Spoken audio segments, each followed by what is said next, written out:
Hello, I'm glad you're here. I'm NatsMan, and I'm reading the Bible from the beginning to the end, from Genesis to Revelations. Please join me in this journey and make God's Word a part of your everyday life. Please hit that subscribe button so you'll be notified every time I post a new video and you won't miss any parts of this Bible read. This is video number 424, and today we're reading from the book of Luke, starting in chapter 23. Luke chapter 23. The whole company of them rose up and brought him before Pilate. They began to accuse him, saying, "We found this man perverting the nation, forbidding paying taxes to Caesar, and saying that he himself is Christ, a king." Pilate asked him, "Are you the king of the Jews?" He answered him, "So you say." Pilate said to the chief priests and the multitudes, "I find no basis for a charge against this man." But they insisted, saying, "He stirs up the people, teaching throughout all Judea, beginning from Galilee even to this place." But when Pilate heard Galilee mentioned, he asked if the man was a Galilean. When he found out that he was in Herod's jurisdiction, he sent him to Herod, who was also in Jerusalem during those days. Now when Herod saw Jesus, he was exceedingly glad, for he had wanted to see him for a long time, because he had heard many things about him. He hoped to see some miracles done by him. He questioned him with many words, but he gave no answers. The chief priests and the scribes stood vehemently accusing him. Herod, with his soldiers, humiliated him and mocked him. Dressing him in luxurious clothing, they sent him back to Pilate. Herod and Pilate became friends with each other that very day, for before that they were enemies with each other. Pilate called together the chief priests, the rulers, and the people, and said to them, "You brought this man to me as one that perverts the people, and behold, having examined him before you, I found no basis for a charge against this man concerning those things of which you accuse him. Neither has Herod, for I sent you to him. And see, nothing of death has been done by him. Nothing worthy of death has been done by him. I will therefore chastise him and release him." Now he had to release one prisoner to them at the feast.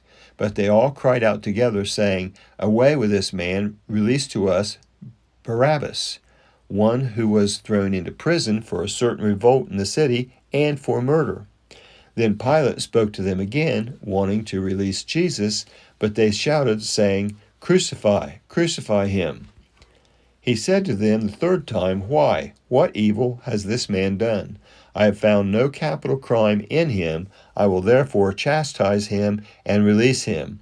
But they were urgent with loud voices, asking that he might be crucified. Their voices and the voice of the chief priests prevailed. Pilate decreed that what they asked for should be done. He released him who had been thrown into prison for insurrection and murder, for whom they asked, but he delivered Jesus up to their will. When they led him away, they grabbed one Simon of Cyrene coming from the country and laid the cross on him to carry it after Jesus. A great multitude of the people followed him, including women who also mourned and lamented him. But Jesus, turning to them, said, "Daughters of Jerusalem, don't weep for me, but weep for yourselves and for your children. For behold, the days are coming in which they will say, 'Blessed are the barren, the wombs that never bore, and the breasts that never nursed.' Then they will begin to tell the mountains, 'Fall on us,' and tell the hills, 'Cover us.' For if they do these things in the green tree, what will be done in the dry?" There were also those 2 criminals led with him to be put to death. When they came to the place that is called the Skull, they crucified him there with the criminals, one on the right and the other on the left. Jesus said, "Father, forgive them, for they don't know what they are doing." Dividing his garments amongst them, they cast lots. The people stood watching. The rulers with them also scoffed at him, saying, "He saved others, let him save himself. If this is the Christ of God, as his chosen one." The soldiers also mocked him, coming to him and offering him vinegar and saying, "If you are the king of the Jews, save yourself."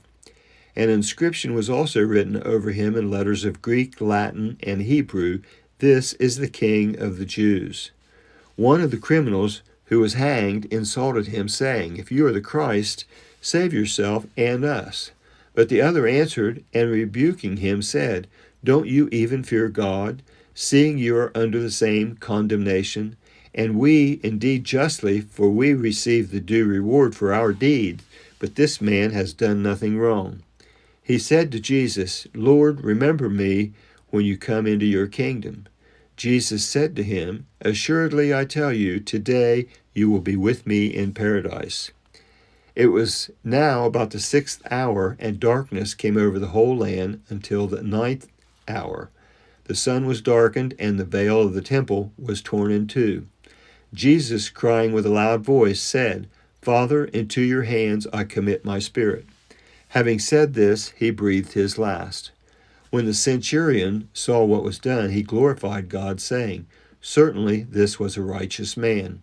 All the multitudes that came together to see this, when they saw the things that were done, returned home beating their chests. All his acquaintances and the women who followed with him from Galilee stood at a distance watching these things. Behold, there was a man named Joseph, who was a member of the council, a good and righteous man. He had not consented to their counsel. Indeed, from Arimathea, a city of the Jews, who was also waiting for God's kingdom. This man went to Pilate and asked for Jesus' body.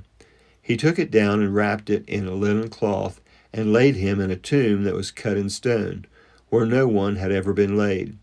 It was the day of the preparation, and the Sabbath was drawing near.